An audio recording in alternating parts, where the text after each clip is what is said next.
And we found that the biggest predictor on milk production and feed intake was that animal's thermal balance at 8 o'clock in the morning. So if she had elevated respiration rates at 8 o'clock in the morning, if she had elevated body temperatures at 8 o'clock in the morning, then we knew that she was going to have a subsequent decrease in feed intake and milk production.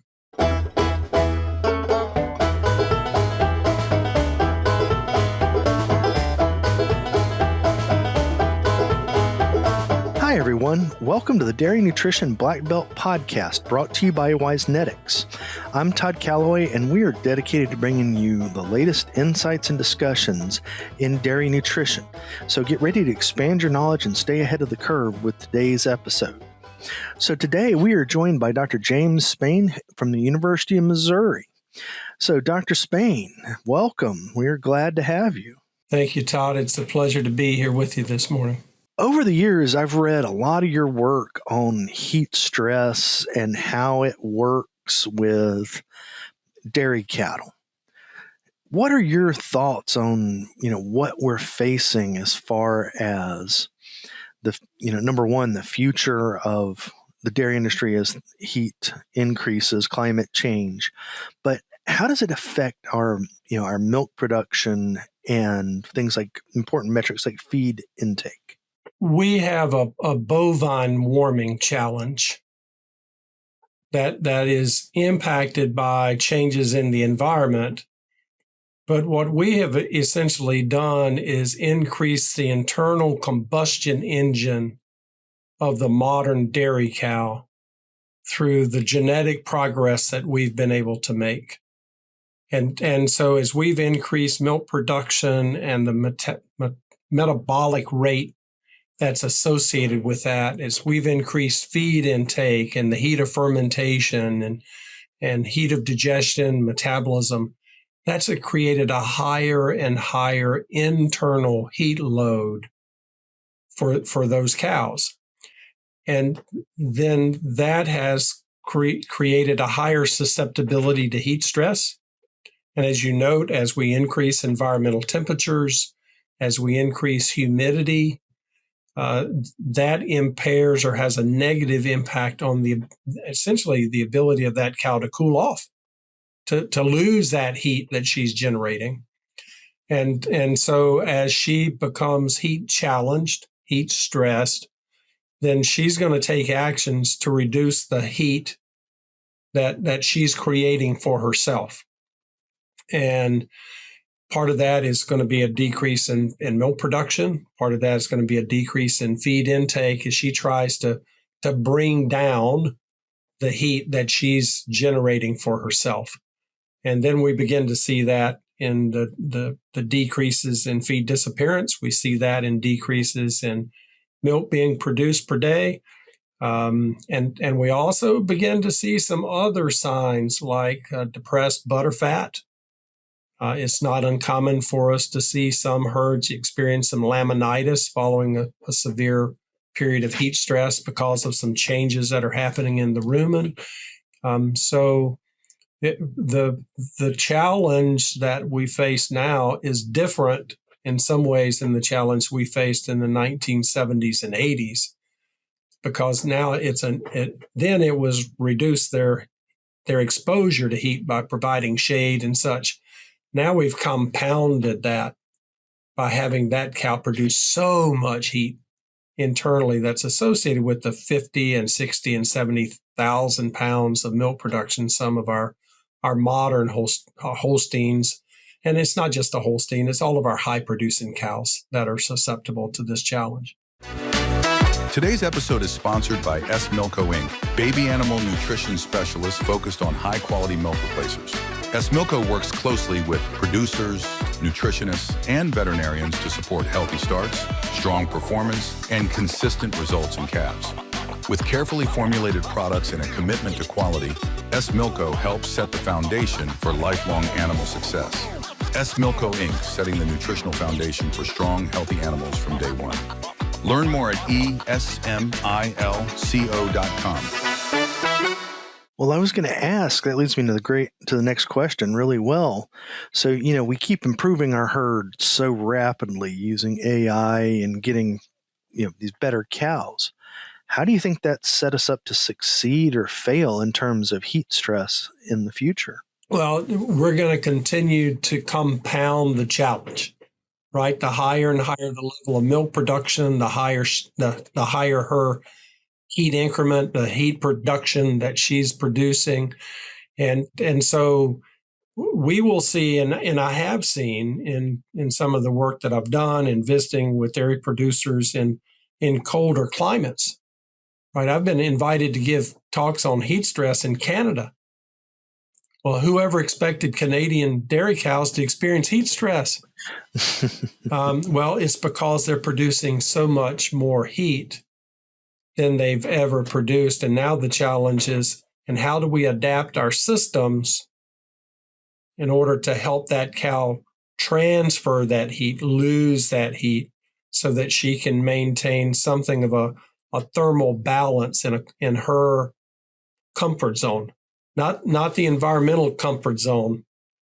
In fact, the thermometer we should be using to run our cooling systems is not measuring air temperature. It really should be based on cow temperature, because those cows, they accumulate heat, Todd, during the day, right? Their lowest body temperature is at 7, 8 o'clock in the morning. Their peak body temperature is between 9 o'clock in the evening and midnight. And so if I'm turning the fans on and off based on air temperature, I start turning the fans off at 9 o'clock at night when the air temperature is cooled down, and that cow is now at her peak in body temperature.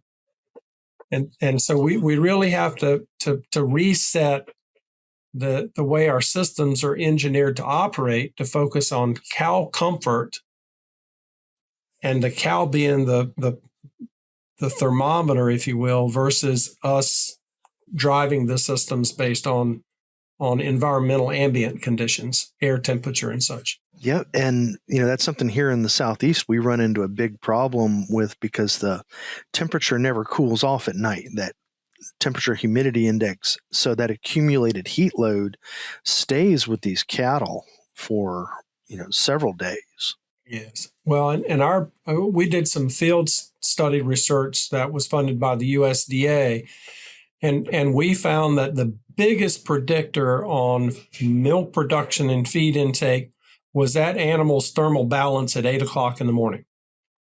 So if she had elevated respiration rates at 8 o'clock in the morning, if she had elevated body temperatures at 8 o'clock in the morning, then we knew that she was going to have a subsequent decrease in feed intake and milk production. That makes a lot of sense. I never really thought about that. We've done some chamber studies and looked at daytime cooling. So the fans come on at 7 o'clock in the morning, they shut off at 7 or 8 o'clock at night, mimicking how we would control it based on a thermostat set to air temperature. And then we ran night cooling, 7 o'clock at night to 7 o'clock in the morning. And even though that air temperature at night is still higher, it's not as high as the daytime temperature. And so when we run that fan at night, we've got a greater energy capacity or transfer of energy capacity when we look at her skin temperature and the air temperature. Oh, that makes total sense. There's just the delta, or that difference between you can get. It is our ability for heat transfer, right? And so if you get hot and you can blow cool air over your skin, you have the greater capacity for heat transfer versus if I'm blowing hot air. So during the day, if all I'm doing is blowing air, I'm not using misters, I'm not using sprinklers, different methodology of heat transfer. But if I'm running at night, I'm running that just the fan because I've got high humidity. Don't necessarily want to add more humidity to the barn environment. But if I'm running that fan at night, I'm blowing a cooler air over her skin, And our research demonstrated that if we ran the fans from 7 at night to 7 in the morning, I could drop her core body temperature at 7 o'clock in the morning to be equivalent to when I was running the fans 24 hours a day. It doesn't have to be this hard to keep cows pregnant. At Verdius Nutrition, we understand the negative impact that lost pregnancies have on a dairy's economics. Every failed pregnancy means more money spent on expensive semen, additional replacements to raise, and fewer valuable beef calves to sell. Feed what embryos need. Strata with EPA DHA, the pregnancy nutrient. Wow, so that way they can really get more bang for their buck as a producer. Yes. I mean, the ultimate goal of a cooling system is to cool the cows. And to cool the cows means we're going to drop their body temperature. We're going to transfer the heat so that we can drop their body temperature to maintain feed intake and milk production.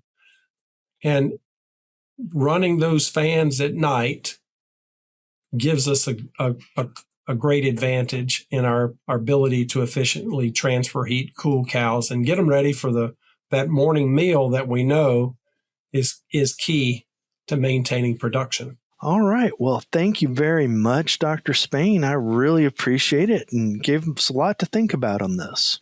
My pleasure. So that concludes another episode of the Dairy Nutrition Blackbelt Podcast presented by Wisenetics.